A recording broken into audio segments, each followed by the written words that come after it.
जय हो श्री कृष्ण भगवान की। अथ त्रयोदशोऽध्याय है। श्री भगवान उवाच एदं शरीरं कौन्तेय क्षेत्रमित्यभिधीयते एतद्यो वेत्ति तं प्राहुः क्षेत्रज्ञ इति तद्विदः। क्षेत्रज्ञं चापि मां विद्धि सर्वेषु भारत। क्षेत्रज्ञयोर्ज्ञानं यत् ज्ञानं मतं मम तत्क्षेत्रं यच्च यादृक् च यद्विकारी यतश्च यत् स च यो यत्प्रभावश्च तत् समासेन मे शृणु। ऋषिभिर्बहुधा गीतं छन्दोभिर्विविधः पृथक् ब्रह्मसूत्रपदश्चैव हेतुमद्भिर्विनिश्चितः। श्री कृष्ण भगवान बोले, हे अर्जुन, यह शरीर क्षेत्र इस नाम से कहा जाता है और इसको जो जानता है उसको क्षेत्रज्ञ इस नाम से उनके तत्व को जानने वाले ज्ञानी जन कहते हैं। हे अर्जुन, तो सब क्षेत्रों में क्षेत्रज्ञ अर्थात जीवात्मा भी मुझे ही जान। इस क्षेत्रज्ञ को अर्थात विकार सहित प्रकृति का और पुरुष का जो तत्व उसे जानना है वह ज्ञान है, ऐसा मेरा मत है। वह क्षेत्र जो और जैसा है तथा जिन विकारों वाला है और जिस कारण से जो हुआ है तथा वह क्षेत्रज्ञ भी जो और जिस प्रभाव वाला है वह सब संक्षेप में मुझसे सुन। यह क्षेत्र और क्षेत्रज्ञ का तत्व ऋषि मुनियों द्वारा बहुत प्रकार से कहा गया है। जय श्री कृष्ण भगवान की। और विविध वेद मंत्रों द्वारा भी विभाग पूर्वक कहा गया है तथा भली भांति निश्चय किए हुए युक्तियुक्त ब्रह्म सूत्र के पदों द्वारा भी कहा गया है। 5 महाभूत अहंकार, बुद्धि और मूल प्रकृति भी तथा 10 इंद्रियां, 1 मन और 5 इंद्रियों के विषय अर्थात शब्द, स्पर्श, रूप, रस और गंध तथा इच्छा, द्वेष, सुख, दुख, स्थूल देह का पिंड, चेतना और धृति, इस प्रकार विकारों के सहित यह क्षेत्र संक्षेप में कहा गया है। श्रेष्ठता के अभिमान का अभाव, दंभाचरण का अभाव, किसी भी प्राणी को किसी प्रकार भी ना सताना, क्षमा भाव, मन वाणी आदि की सरलता, श्रद्धा भक्ति सहित गुरु की सेवा, बाहर भीतर की शुद्धि, अंतःकरण की स्थिरता और मन इंद्रियों सहित शरीर का निग्रह, इस लोक और परलोक के संपूर्ण भोगों में आसक्ति का अभाव और अहंकार का भी अभाव, जन्म, मृत्यु, जरा और रोग आदि में दुख और दोषों का बार बार विचार करना, पुत्र, स्त्री, घर और धन आदि में आसक्ति का अभाव, ममता का ना होना तथा प्रिय और अप्रिय की प्राप्ति में सदा ही चित्त का सम रहना, मुझ परमेश्वर में, श्री कृष्ण भगवान कहते हैं कि मुझ परमेश्वर में अनन्य योग के द्वारा अव्यभिचारिणी भक्ति तथा एकांत और शुद्ध देश में रहने का स्वभाव और विषयासक्त मनुष्यों के समुदाय में प्रेम का ना होना, अध्यात्म ज्ञान में नित्य स्थिति और तत्व ज्ञान के अर्थ रूप परमात्मा को ही देखना, यह सब ज्ञान है और जो इससे विपरीत है वह अज्ञान है, ऐसा कहा है। केवल एक सर्वशक्तिमान परमेश्वर को ही अपना स्वामी मानते हुए स्वार्थ और अभिमान का त्याग करके श्रद्धा भाव के सहित परम प्रेम से भगवान का निरंतर चिंतन करना अव्यभिचारिणी भक्ति है। जिस ज्ञान के द्वारा आत्म वस्तु और अनात्म वस्तु जानी जाए उस ज्ञान का नाम अध्यात्म ज्ञान है। इस अध्याय के श्लोक 7 से लेकर यहाँ तक जो साधन कहे हैं वे सब तत्व ज्ञान की प्राप्ति में हेतु होने से ज्ञान नाम से कहे गए हैं। ऊपर कहे हुए ज्ञान के साधनों से विपरीत तो मान, दंभ, हिंसा आदि है, वे अज्ञान की वृद्धि में हेतु होने से अज्ञान नाम से कहे गए हैं। जो जानने योग्य है और जिसको जानकर मनुष्य परमानंद को प्राप्त होता है उसको भली भांति कहूँगा, वह अनादि वाला पर ब्रह्म ना सत ही कहा जाता है ना असत ही, वह सब और हाथ पैर वाला।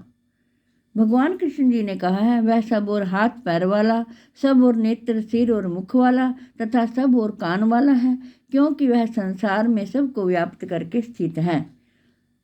वह संपूर्ण इंद्रियों के विषयों को जानने वाला है, परंतु वास्तव में सब इंद्रियों से रहित है तथा आसक्ति रहित होने पर भी सबका धारण पोषण करने वाला और निर्गुण होने पर भी गुणों को भोगने वाला है। वह चराचर सब भूतों के बाहर भीतर परिपूर्ण है और चर अचर भी वही है, और वह सूक्ष्म होने से अविज्ञेय है तथा अति समीप में और दूर में भी स्थित वही है। वह परमात्मा विभाग रहित एक रूप से आकाश के सदृश परिपूर्ण होने पर भी चराचर संपूर्ण भूतों में विभक्त सा स्थित प्रतीत होता है तथा वह जानने योग्य परमात्मा विष्णु रूप से भूतों को धारण पोषण करने वाला और रुद्र रूप से संहार करने वाला तथा ब्रह्मा रूप से सबको उत्पन्न करने वाला है।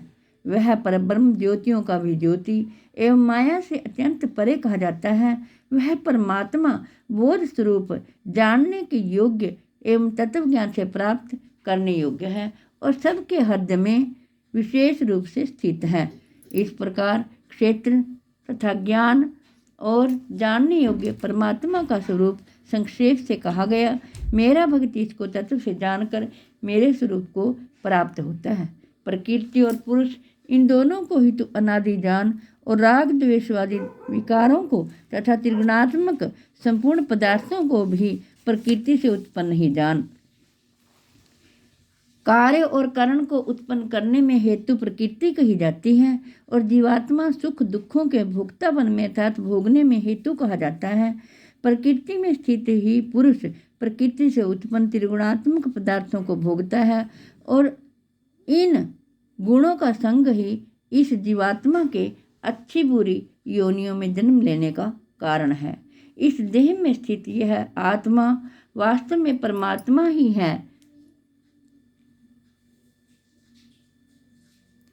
वह साक्षी होने से उपदेष्टा और यथार्थ सम्मति देने वाला होने से अनुमंता, सबका धारण पोषण करने वाला होने से भर्ता, जीव रूप से भोक्ता, ब्रह्मा आदि का भी स्वामी होने से महेश्वर और शुद्ध सच्चिदानंद घन होने से परमात्मा ऐसा कहा गया है। इस प्रकार पुरुष को और गुणों के सहित प्रकृति को जो मनुष्य तत्व से जानता है वह सब प्रकार से कर्तव्य कर्म करता हुआ भी फिर नहीं जन्मता। उस परमात्मा को कितने ही मनुष्य तो शुद्ध हुई सूक्ष्म बुद्धि से ध्यान के द्वारा हृदय में देखते हैं, अन्य कितने ही ज्ञान योग के द्वारा और दूसरे कितने ही कर्म योग के द्वारा देखते हैं अर्थात प्राप्त करते हैं। परंतु इनसे दूसरे अर्थात जो मंद बुद्धि वाले पुरुष हैं वे इस प्रकार ना जानते हुए दूसरों से अर्थात तत्व से जानने वाले पुरुषों से सुनकर ही तदनुसार उपासना करते हैं और वे श्रवण प्रायण पुरुष भी मृत्यु रूप संसार सागर को निसंदेह तर जाते हैं। हे अर्जुन, यावन मात्र जितने भी स्थावर जंगम प्राणी उत्पन्न होते हैं उन सबको तू क्षेत्र और क्षेत्रज्ञ के संयोग से ही उत्पन्न जान। श्री कृष्ण भगवान फिर कहते हैं, जो पुरुष नष्ट होते हुए सब चराचर भूतों में परमेश्वर को नाश रहित और समभाव से स्थित देखता है वही यथार्थ देखता है। क्योंकि जो पुरुष सब में समभाव से स्थित परमेश्वर को समान देखता हुआ अपने द्वारा अपने को नष्ट नहीं करता, इससे वह परम गति को प्राप्त होता है। जो पुरुष संपूर्ण कर्मों को सब प्रकार से प्रकृति के द्वारा ही किए जाते हुए देखता है वह आत्मा को अकर्ता देखता है, वही यथार्थ देखता है। जिस क्षण यह पुरुष भूतों के पृथक पृथक भाव को एक परमात्मा में स्थित तथा उस परमात्मा से ही संपूर्ण भूतों का विस्तार देखता है, उसी क्षण वह सच्चिदानंद घन ब्रह्म को प्राप्त हो जाता है। हे अर्जुन, अनादि होने से निर्गुण होने से यह अविनाशी परमात्मा शरीर में स्थित होने पर भी वास्तव में ना तो कुछ करता है और ना लिप्त ही होता है। जिस प्रकार सर्वत्र व्याप्त आकाश सूक्ष्म होने के कारण लिप्त नहीं होता, वैसे ही देह में सर्वत्र स्थित आत्मा निर्गुण होने के कारण देह के गुणों से लिप्त नहीं होता। जय हो श्री कृष्ण भगवान की। हे अर्जुन, जिस प्रकार एक ही सूर्य इस संपूर्ण ब्रह्मांड को प्रकाशित करता है, उसी प्रकार एक ही आत्मा संपूर्ण क्षेत्र को प्रकाशित करता है। इस प्रकार क्षेत्र और क्षेत्रज्ञ के भेद को तथा कार्य सहित प्रकृति से मुक्त होने को जो पुरुष ज्ञान नेत्रों द्वारा तत्व से जानते हैं, वे महात्मा जन परम ब्रह्म को, परमात्मा को प्राप्त होते हैं। ओम तत्सदित। श्रीमद् भगवद गीता उपनिषद ब्रह्म विद्यायाम योग शास्त्र श्री कृष्ण अर्जुन संवादे क्षेत्र क्षेत्रज्ञ विभाग योगो नाम त्रयोदशोऽध्याय। जय हो श्री कृष्ण भगवान की। हे कृष्ण गोविंद हरे मुरारे, हे नाथ नारायण वासुदेवाय। जय श्री कृष्ण।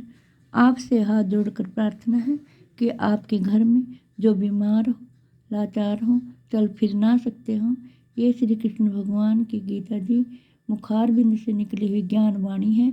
आप उन्हें ज़रूर सुनाएं ताकि वो परेशानियों से मुक्ति पाएं।